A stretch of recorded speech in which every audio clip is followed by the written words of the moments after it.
자, 여러분 안녕하세요. 이유씨가 다시 돌아왔습니다. 야, 박수 한번 치고요.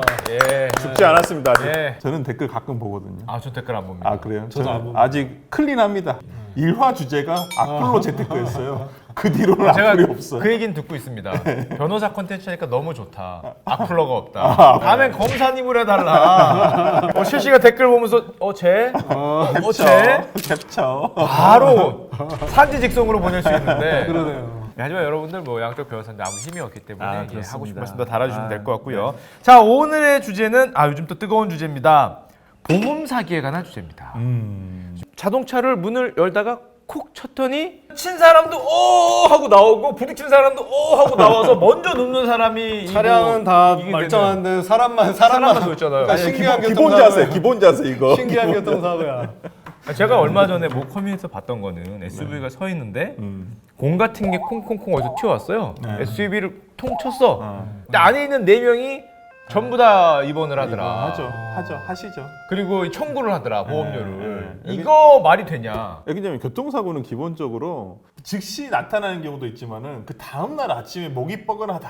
공이 와서 쳤는데 뭘 목이 뻐근해요. 아니 공이 와서 갑자기 그 브레이크를 잡아가지고 내 허리에 서 있었어요. 차가 서 있었어. 공의 충격에 무게에 의해서 충격을 받아서 본인이 평소에 아프셨던 거를 그냥 거기다 얹혀가지고 아니 우리 3명도 지금 병원 가잖아요. 진단, 나오죠. 2주 진단 바로 나와요. 제가 농담도 했어요. 혹시 DNA 검사는 안 받아보셨냐고. 부딪혀 충격으로. 맞아요. 그러니까 농담도 할 정도인데 아니 이런 게 보험 사기라고까지 얘기하긴 뭐하지만 좀 어떻게 보면 과다한 그런 게좀 과다 있거든요.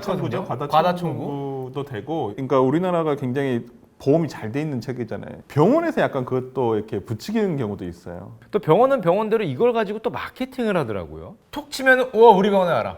우리 병원에. 그러니까 그러면 풀 패키지로 그냥 소위 이제 사무장이라고 하시는 분들, 나쁜 말로 하면 브로커. 그런 환자들을 데리고 가면 그 병원이 받는 금액의 퍼센트 그런 브로커비를 보통 그런 식으로 수익을 내서 손해 사정사가 그렇게 해서 적발돼가지고 뭐 한 3년간 했는데 뭐 15억을 브로커 해주신 분들이 연결을 하고 뭐 그랬다라는 뉴스를 본 적이 있습니다.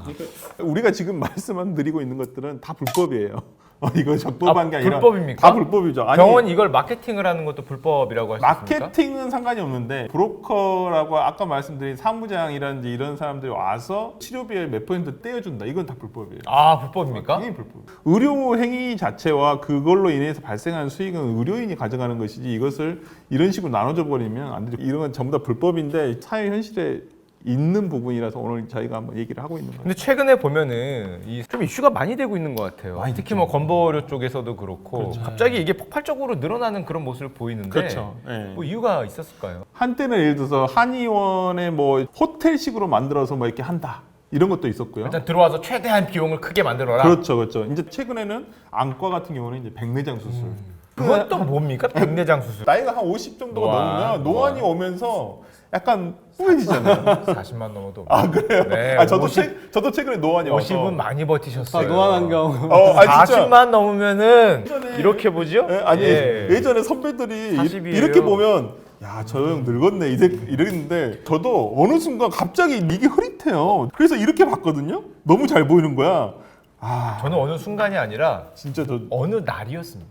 저도 그랬어요. 진짜 어느 날 갑자기 그날이 오더라고. 그날이. 아침에 눈을 딱 떴는데 어저께까지 보이던 게 안 보이는 맞아요. 신기하죠. 진짜 그랬어. 나 그래서 곧 경험합니다. 깜짝 놀랐어요.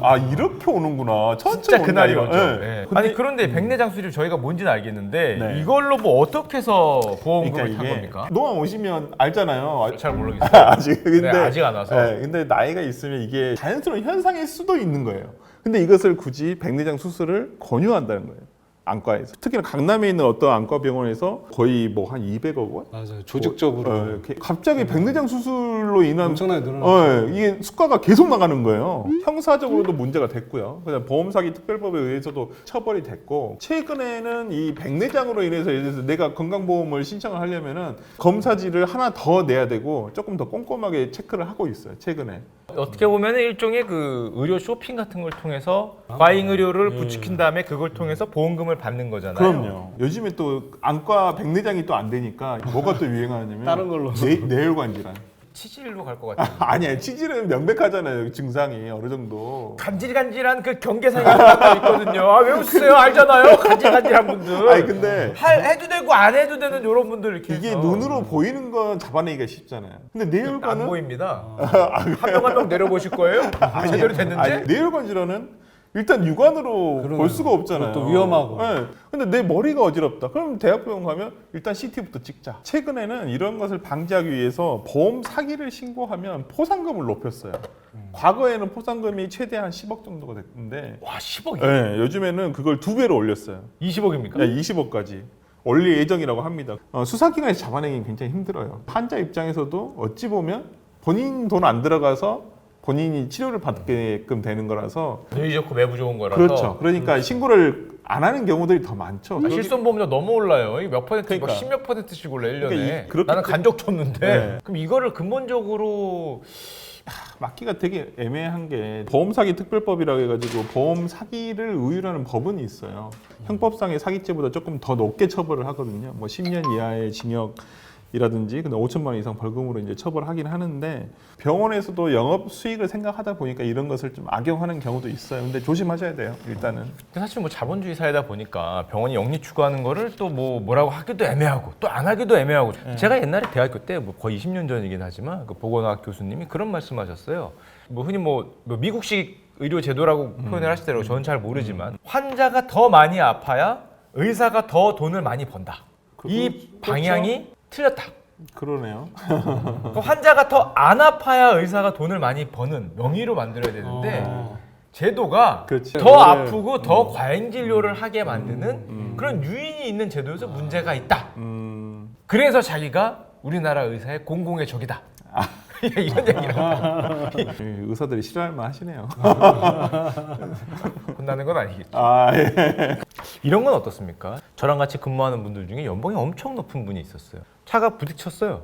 자기는 그냥 보내주려고 그랬는데 이 사람이 하도 뭐라 그래서 자기가 병원에 가서 누웠대요. 근데 그 연봉 대비해서 보상해줄 금액이 나온다고 얘기하던데 나와요. 그게 예. 맞습니까? 맞아요. 하루에 해당하는 분량의 월급이 있을 거 아니에요. 네. 그게 최소한의 어떤 손해로 그걸 잡히게 누가 되죠. 부담을 하나요? 그 상대방이 보험회사. 작년에 인센티브를 10억대를 받았던 분이었거든요. 네.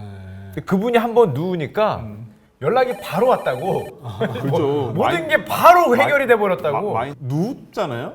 그러면 일단 거기에다가 위자료까지 나가야 돼요. 그렇죠. 치료비, 일실손해, 위자료 이렇게 세 가지로 나오니까 지금 말씀하신 분 같은 경우는 일실손해가 워낙 크기 때문에 그렇지.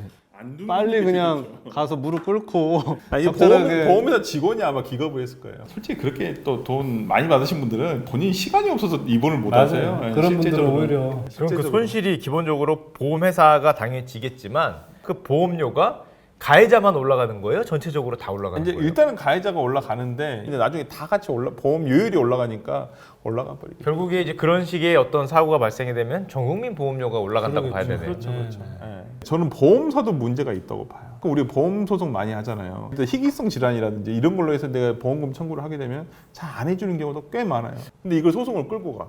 뭐 약관에 조그맣게 적혀 있고 뭐 그런 겁니까? 뭐 그런 것도 있고 보험회사에서는 지급되는 보험금보다는 이 법적 비용이 훨씬 덜 드니까 오히려 이슈화를 만들어가지고 그렇게 해결을 하더라고요. 보험사들이 1인당 개인 보험을 너무 많이 받아주는 측면들이 좀 있는 것 같아요. 데이터가 다 통합되어 있으니까 어느 정도만 딱 받아주고 그 이상으로는 이제 소득 대비 보험료가 너무 많이 나간다 그러면 아예 그냥 보험을 가입하는 것을 좀 막는 것이 어떤 막는 시스템이 없습니까 설마? 뭐 있긴 그러니까 있겠죠. 지금까지는 그냥 드는 대로 다 받아주잖아요. 얼마 전에 나왔던 뭐 캄보디아 뭐 만삭 아내 살인 사건 그런 것도 보험료가 90억, 그러니까 사망 생명보험이 생명보험 90억이에요? 네. 보험 사기 목적 살인죄로 기소가 됐다가 이제 무죄가 나왔고 그래서 민사상으로 아마 지금 청구를 하나 해가지고 이겼어요. 제가 알고 있긴 네. 이긴 걸로 알고 있고. 세후 수입으로 치면 한 3,400 정도 그랬는데 아마 보험료가 제가 알기로는 한 900, 1,000만 원 이 정도 나갔던 걸로 알고 있어요. 한 달 보험료가. 예, 그래서 결국 사망보험금이 90억대.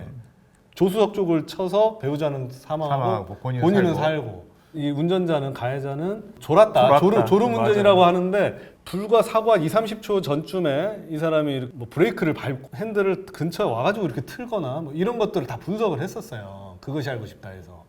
그걸 보면서 저 나름의 심증을 가졌었으나 무죄가 나왔다는 거죠, 그때 역시. 무죄 나왔죠. 살인의 그것도 고의를 네, 역시 입증할 수 없다. 제가 실제 담당했던 사건은 이제 금호도 살인 사건이라고 이제 뭐냐면 선착장에다가 차를 약간 비스듬하게 됐어요. 선착장이 이렇게 기울어져 있잖아요. 이렇게 여기 좀 배가 이렇게 들어와야 되니까.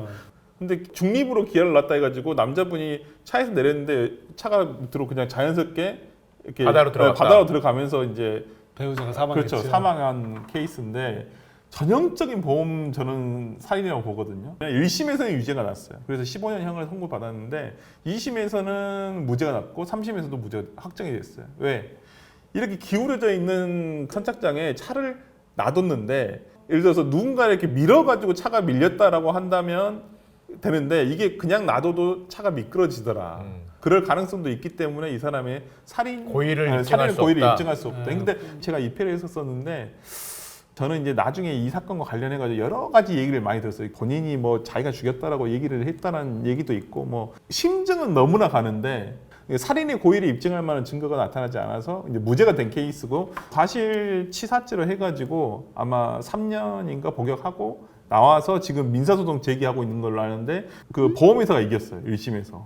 아, 보험금이 얼마입니까? 한 20매덕 되는 걸로 알고 있어요. 아, 그 죽은 네. 배우자. 와이프, 배우자에 근데 걸려 있는 진짜- 보험금이 20몇 억이었어요? 네. 생명보험? 네. 보험도 굉장히 많이 넣고 네. 그 가해자가 아. 또 운수업에 종사하시는 분인데 안지 불과 한 몇 개월 안 됐고 죽기 한 달 전인가 혼인신고했던가 보험 살인 사건들이 정말 많아요 생각보다. 아니, 그거 얼마 이상은 받아주면 안 되는 거 아닙니까? 그러니까 학교에서? 보험을 그런 본인 그거 없어요? 전 당연히 있을 줄 우리가 알았는데. 대출 받을 때도 본인 LTV, 소- DTI. 네, 그러니까 이거 보험도 그렇게 해야지. 가해자가 보험 업종에 종사를 하는 경우들이 많아요. 금호도 살인 사건도 본인이 그걸 다 가입을 시켰어요.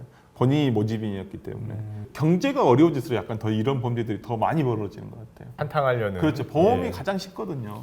본인들이 생각했을 때는. 알겠습니다. 자, 오늘 UUC에서는 이제 보험 사기, 또 사기는 아니더라도 어떤 과잉 진료나 이 과잉 보험에 따라서 우리 전 국민적으로 이제 보험료가 많이 오르는 이제 그런 현상에 대해서 알아봤는데요. 제도가 아무리 좋더라도 좀 운영할 때 이런 모럴 해저들을 막기 위한 그런 방안도 우리가 고민해야 될 때가 아닌가 생각합니다. 자, 하나 둘 셋 한번 마무리해 볼까요? 네. 자, 하나 둘 셋. 이슈.